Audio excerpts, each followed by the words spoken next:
Welcome to our channel. Here we read Bible stories improvised for children and adults alike. Today's verse is Genesis 1:1. In the beginning, God created the heavens and the earth. Today's story is entitled The First People in Their Garden, taken from Genesis 1 through 3. This world is a lovely place, but it was not always so. When God made it, it was like a great ball of land and water mixed together, and great heavy clouds hung over it, making everything dark. There were no living things on it, neither flowers, nor birds, nor animals. Then God spoke and said, "Let there be light." And for the first time, light came to divide the darkness and make day and night. This was the first day of creation, the name we give to the time when God formed the world into the lovely place we now know. But still, the heavy clouds hung above. So God again spoke, and the clouds drew away, revealing a blue sky. Now there was a clear division between the waters above and the waters on the earth. Thus the second day of creation came to its end. But as yet there was no place for living things. God commanded the waters to separate into seas which surrounded dry land where plants and moving creatures could later live. On the same day, God made the first grass and bushes and trees grow, and each shed seeds which spread those plants till all the earth was carpeted with beauty. All this happened on the third day. But have you noticed? There was light, but still no sun, neither moon nor stars.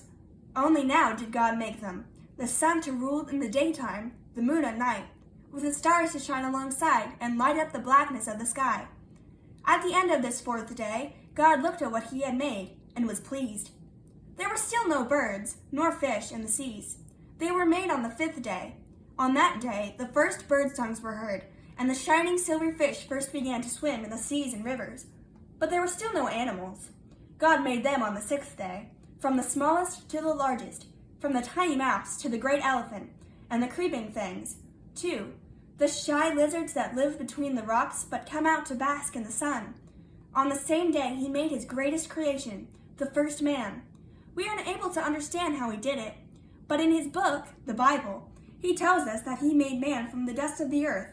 He shaped him, and then breathed the breath of life into his nostrils, and man became a living person. God even gave him a lovely place called Eden, and in it God planted a special garden. The garden was planted where 4 great rivers came together. We now only know one of them, the river Euphrates. And so that the garden would grow and remain beautiful, God made a mist to rise from the earth to water its surface. There were 2 strange and unusual trees in that garden. There was the tree of life and the tree of the knowledge of good and evil. About the tree of the knowledge of good and evil, God had something special to say. He told the man he had made that he could eat the fruit as much as he liked from all the trees in the garden, except the tree of the knowledge of good and evil. If he ate the fruit from that tree, he would die. God called the first man Adam, which means really, one made from the dust, and he gave Adam the right to name all the other animals he had made. But he saw that Adam was alone. He knew he must change this. So he put Adam into a deep sleep, and while he slept, God took out one of Adam's ribs, closed up the place, and then made from the rib the first woman, and brought her to Adam. When he saw her, Adam said, "She is bone of my bones, and flesh of my flesh. Because she was taken out of man, she will be called woman." Later, Adam gave to her her own special name, Eve. When God had completed this work, he looked at everything he had made, and it was very good. Then, on the 7th day, he rested and made that day to be a special day. Thank you for joining us on our Bible reading journey.